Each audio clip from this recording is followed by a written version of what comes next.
ഇസ്ലാമിലേക്ക് സ്വഹാബത്തിൻ്റെ കാലം മുതൽ കടന്നു വന്ന എല്ലാവരും കടന്നു വന്നത് അള്ളാഹുവിൽ വിശ്വാസമായപ്പോഴല്ല, മുഹമ്മദ് നബിയിൽ വിശ്വാസമായപ്പോഴാണ്. മുഹമ്മദ് നബിയിൽ വിശ്വസിച്ചിട്ട് പിന്നെ അള്ളാഹുവിൽ വിശ്വസിച്ചതാണ്.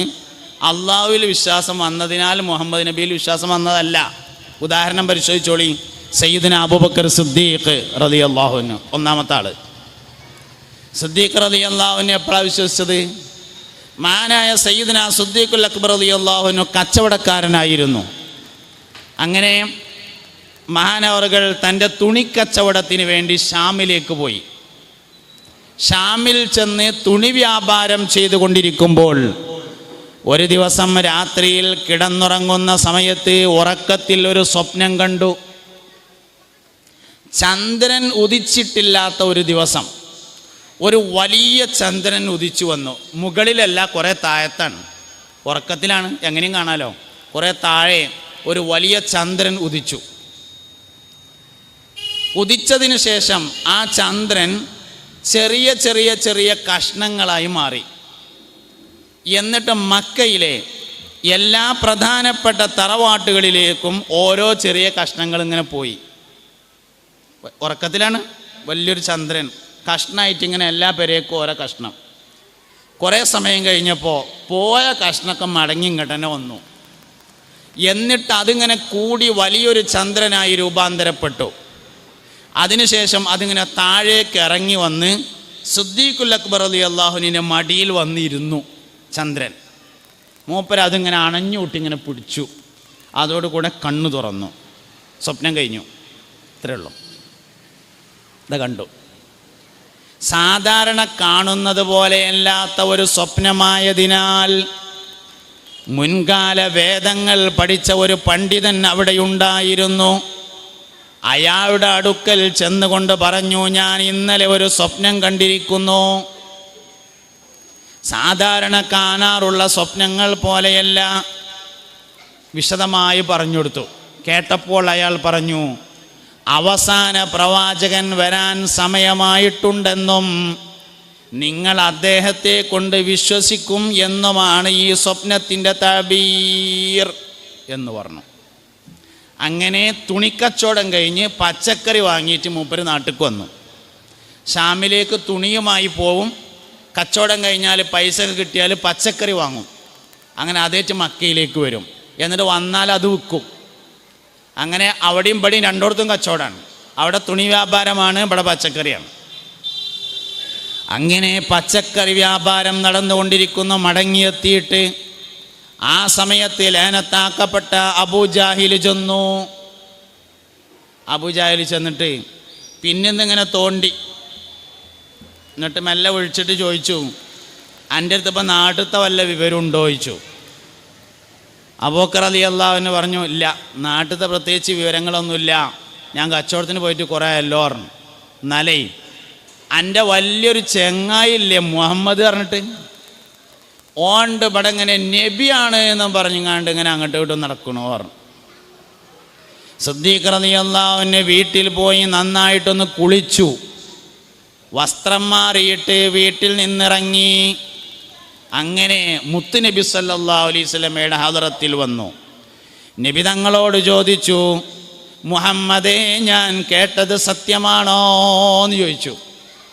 അപ്പോൾ നബി തങ്ങൾ പറഞ്ഞു, അതെ, നീ കേട്ടത് സത്യമാണ്. അള്ളാഹു എന്നെ നബിയാക്കി നിയോഗിച്ചിട്ടുണ്ട്. എനിക്ക് പരിശുദ്ധമായ ഖുർആൻ ഇറങ്ങിയിട്ടുണ്ട്.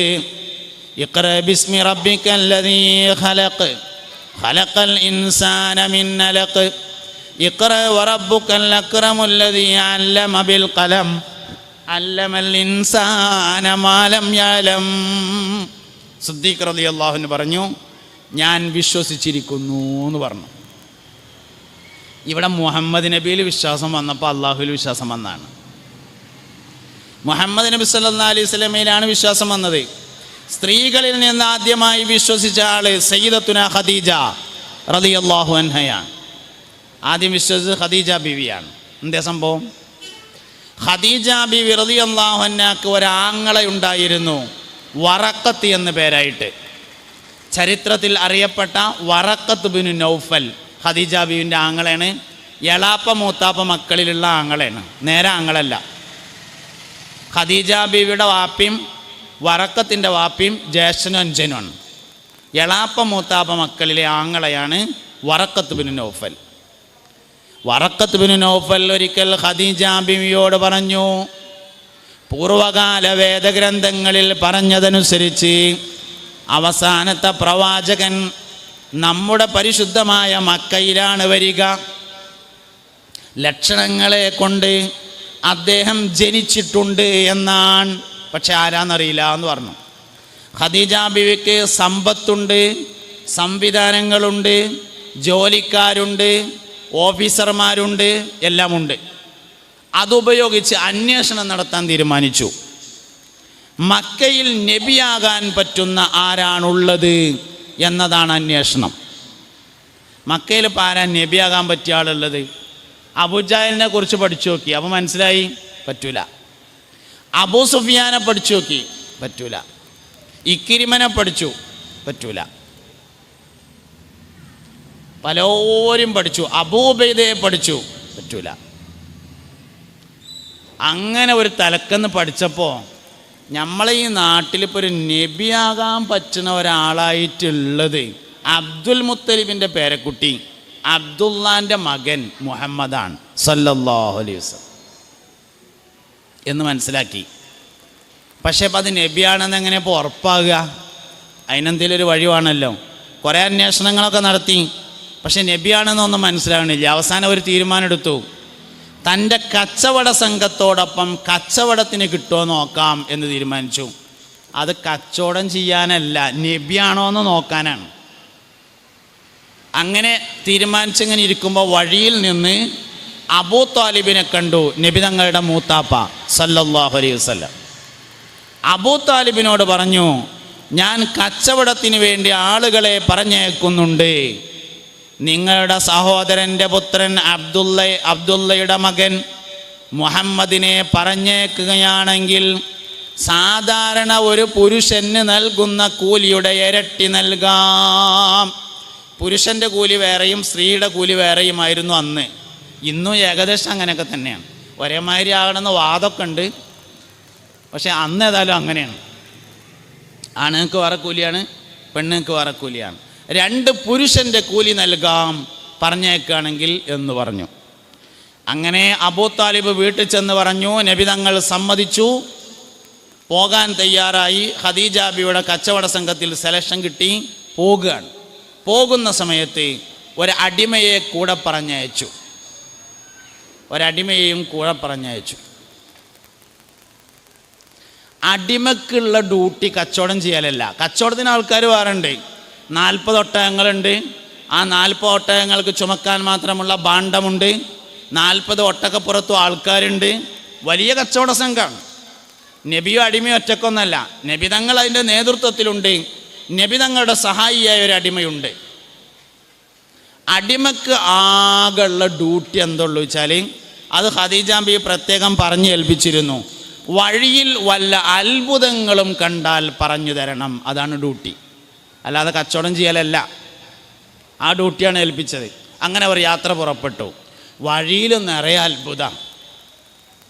നബി തങ്ങൾ നടന്നു പോകുമ്പോൾ മേഘങ്ങൾ നിഴലിട്ട് കൊടുക്കുന്നു. ഒരു മരച്ചുവട്ടിൽ വിശ്രമിക്കാൻ വേണ്ടി ഇരുന്നപ്പോൾ ഒരു പുരോഹിതനെ കാണുന്നു. ഈ മരച്ചുവട്ടിൽ ഇരിക്കുന്നത് അവസാന പ്രവാചകനാവാൻ സാധ്യതയുണ്ടെന്നും നിങ്ങൾ വേഗത്തിൽ കച്ചവടം അവസാനിപ്പിച്ച് നാട്ടിലേക്ക് മടങ്ങണമെന്നും നിർദ്ദേശിക്കുന്നു. കച്ചവടത്തിന് വേണ്ടി പോകുമ്പോൾ വഴിയിൽ വെച്ചു തന്നെ സാധനങ്ങൾ മുഴുവനും വിറ്റുപോകുന്നു. അങ്ങാടിക്ക് മാർക്കറ്റിക്ക് ചന്തയ്ക്ക് എത്തിയപ്പോൾ അതിന് സാധനം കഴിഞ്ഞിട്ടുണ്ട്.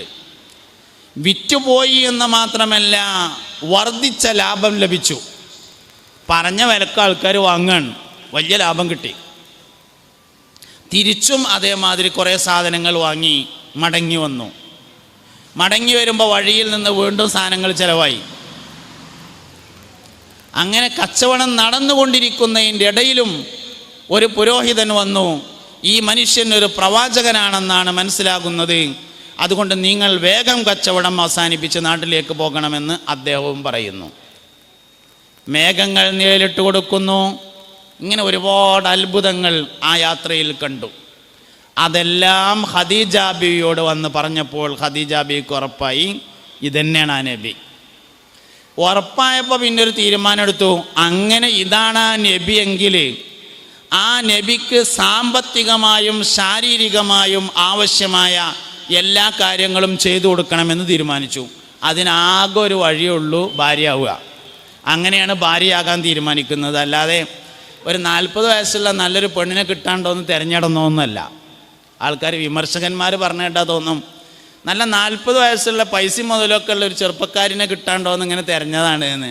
അങ്ങനെയല്ല, നുബുവത്തിൻ്റെ നൂറാനിയത്ത് മുഖത്തുണ്ട് എന്ന് മനസ്സിലായതിനാൽ ശരീരവും മനസ്സും സമ്പത്തും തൻ്റെ ജീവനുമെല്ലാം അർപ്പിക്കാൻ തയ്യാറായതായിരുന്നു ആ വിവാഹം.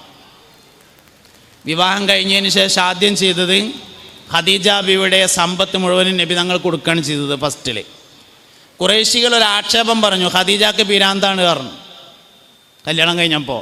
എന്തെന്ന് ചോദിച്ചു. കാരണം മക്കത്തെ പ്രധാനികളായ ആളുകളൊക്കെ കല്യാണാലോചന നടത്തിയിട്ട് സമ്മതിച്ചിട്ടില്ല. എന്നിട്ടിപ്പോൾ വാപ്പിയില്ല, ഉമ്മയില്ല, സ്വത്തും മുതലാണെങ്കിൽ അതുമില്ല, അങ്ങനത്തെ യത്തീംകുട്ടിനേറ്റാണ് എന്ന് പറഞ്ഞു. അപ്പോൾ പണ്ട് സുലൈഖ ബീവി വിളിച്ച മാതിരി ഒരു ഭക്ഷണം ഉണ്ടാക്കിയിട്ട് എല്ലാവരെയും വിളിച്ചു. മക്കത്തെ പ്രധാനികളൊക്കെ വിളിച്ചു.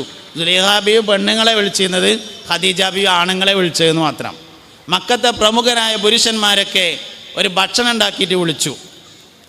എന്നിട്ട് ഓലക്ക് എല്ലാവർക്കും ഭക്ഷണം കൊടുത്ത് ഓലൊക്കെ കഴിച്ചുകൊണ്ടിരിക്കുന്നതിൻ്റെ ഇടയിൽ ഖദീജ ബീവി എഴുന്നേറ്റ് പറഞ്ഞു, മുഹമ്മദിനെ ഞാൻ വിവാഹം കഴിച്ചിട്ടുണ്ട്, എൻ്റെ സമ്പത്ത് മുഴുവൻ ഞാൻ മുഹമ്മദിന് കൊടുത്തിരിക്കുന്നു സല്ലല്ലാഹു അലൈഹി വസല്ലം. ഇന്ന് മുതൽ മുതലിൻ്റെ ഉടമസ്ഥൻ മുഹമ്മദാണ്, ഞാനാണ് ദരിദ്ര എന്ന് പറഞ്ഞു. അത് പറയാനാണ് സൽക്കാരം വിളിച്ചത്. അങ്ങനെ പുണ്യനബി സല്ലല്ലാഹു അലൈഹി വസല്ലമയും ഖദീജ ബീവിയും തമ്മിലുള്ള വിവാഹം നടന്നു. അവർ ഭംഗിയായി ജീവിച്ചു. നബി തങ്ങൾക്ക് വേണ്ടി എന്തും ചെയ്യാൻ ഖദീജ ബീവി തയ്യാറായി. ഒരു ദിവസം ത്വായിഫിലേക്ക് പോകുന്ന വഴിയിലുള്ള ഉഖാദ് ചന്തയുടെ അടുത്തുകൂടെ ഇങ്ങനെ നടന്നു പോവുകയാണ് നബി തങ്ങളും ഖദീജ ബീവി റളിയല്ലാഹു അൻഹയും. അപ്പോൾ ചന്തയിൽ ഒരു അടിമയെ വിൽപ്പനയ്ക്ക് വെച്ചിട്ടുണ്ടായിരുന്നു. നല്ലൊരു അടിമനെ വിൽപ്പനയ്ക്ക് വെച്ചിട്ടുണ്ട്. സെയ്ദ് എന്നാണ് പേര്. അടിമയെ കണ്ടപ്പോൾ നബി തങ്ങൾ പറഞ്ഞു, ആ അടിമക്കുട്ടിയുടെ മുഖത്ത് ശുഭലക്ഷണങ്ങൾ കാണാനുണ്ട് എന്ന് പറഞ്ഞു, നല്ല അടയാളം കാണാനുണ്ട് പറഞ്ഞു.